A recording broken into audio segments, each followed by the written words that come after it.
উত্তর জেলার কদমতলা ব্লকাধীন সিপিআইএম পরিচালিত কালাগাঙ্গের পাড় গ্রাম পঞ্চায়েতে রাস্তা মেরামতের কাজে ব্যাপক অনিয়ম ও দুর্নীতির অভিযোগ উঠেছে। বেহাল গ্রামীণ সড়ক সংস্কারের জন্য কয়েক লক্ষ টাকার ব্রিক সোলিংয়ের ওয়ার্ক অর্ডার জারি হলেও বাস্তবে কাজের মান ও পরিমাণ নিয়ে প্রশ্ন তুলেছেন এলাকাবাসী।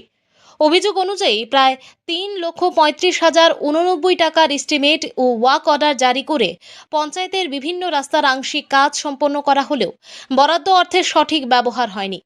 গ্রাম পঞ্চায়েতের 3 নম্বর ওয়ার্ডে পঞ্চায়েতের প্রধানের বাড়ির সামনে ব্রিকসোলিং রাস্তা মেরামতের জন্য প্রায় 4,000 ইট বরাদ্দ থাকলেও বাস্তবে মাত্র 1200টির মতো ইট ব্যবহার করা হয়েছে বলে দাবি স্থানীয়দের।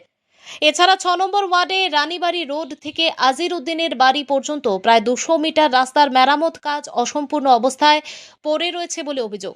একইভাবে 5 নম্বর ওয়ার্ডে কালাগাঙ্গের পাড় এইচএস স্কুল থেকে মইনুল হকের বাড়ি পর্যন্ত প্রায় 300 মিটার রাস্তার সংস্কার কাজও সম্পূর্ণ না করে বরাদ্দ অর্থ ব্যয়ের হিসাব দেখানো হয়েছে বলে অভিযোগ উঠেছে।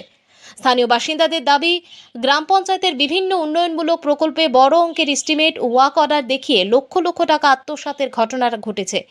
বিষয়টি একাধিকবার ব্লক প্রশাসনের নজরে আনা হলেও এখনও পর্যন্ত কোনো কার্যকর পদক্ষেপ নেওয়া হয়নি বলেও অভিযোগ তাদের। পাশাপাশি এলাকার সিপিআইএম দলের বিধায়ক ইসলাম উদ্দিনের ভূমিকা নিয়েও দীর্ঘদিনের ক্ষোভ প্রকাশ করেছেন সাধারণ মানুষ। এলাকাবাসীরা রাজ্যের মুখ্যমন্ত্রীর হস্তক্ষেপ কামনা করে অবিলম্বে নিরপেক্ষ ও সুষ্ঠু তদন্তের দাবি জানিয়েছেন। তাদের মতে প্রকৃত ঘটনা তদন্তের মাধ্যমে সামনে এনে উন্নয়নমূলক প্রকল্পগুলিতে স্বচ্ছতা ও জবাবদিহিতা নিশ্চিত করা জরুরি।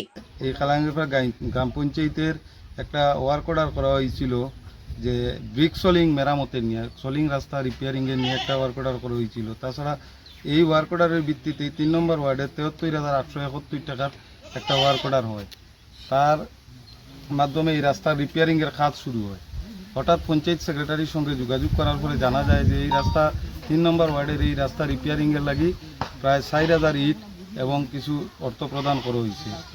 এরপরে এটা তদন্ত করিয়া খোঁজখবর নিয়ে দেখা গেছে যে এখানে 1,1200 সামথিং ইট ফালাইয়া এখানের কাজ স্থগিত রাখা হয়ে গেছে। পরে ওই ব্লকের ইঞ্জিনিয়ার সাহেব আধিকারিকের সঙ্গে যোগাযোগ করা হয়েছে গতকালকে, তাই নাইয়া বিষয়টা দেখছেন, দেখিয়া তদন্ত করিয়া গেছেন।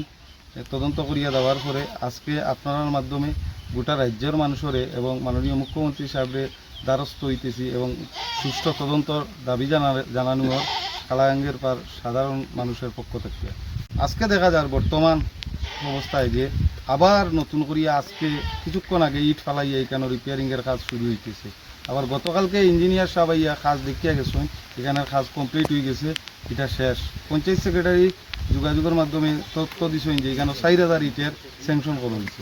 গতকালকে যেটা দেখিয়া গেছে ইঞ্জিনিয়ার সাহেবে দেখিয়া গেছেন তাইনের কাছে আছে 12-1300 ইট ওরকম হইব দিয়া কাজ করা হয়েছে, বাকি ইটের উইট উদাও কাজও উদাও।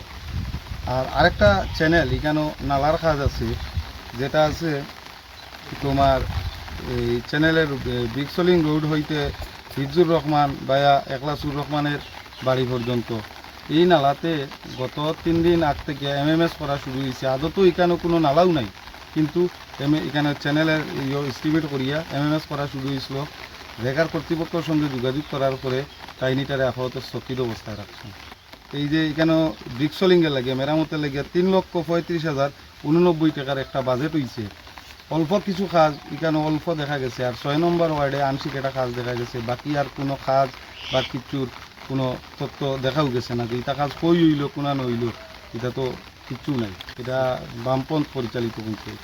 আমাদের দাবি ওই কাজের সুষ্ঠু তদন্ত হোক এবং সুষ্ঠু কাজ হোক, যাতে এই গ্রামের রাস্তাটা খুব বেহাল অবস্থা, যাতে সঠিক কাম হয় এবং সুষ্ঠুভাবে কাম হয় এবং সুষ্ঠু তদন্ত হয়। এই প্রচুর আরও দুর্নীতি আছে এবং শুধু এই 73,871 টাকা নাই, টোটাল টাকাটা হইল 3,35,089 টাকা। এটা টোটাল গাঁওসভা নিয়ে এই ওয়ার্ক অর্ডারটা করা হয়েছে। এই গাঁওসভার আরও প্রচুর রাস্তাঘাট আছে, ব্রিকসোলিং রাস্তা ভাঙা আছে, মানুষ চলাচলের অযোগ্য।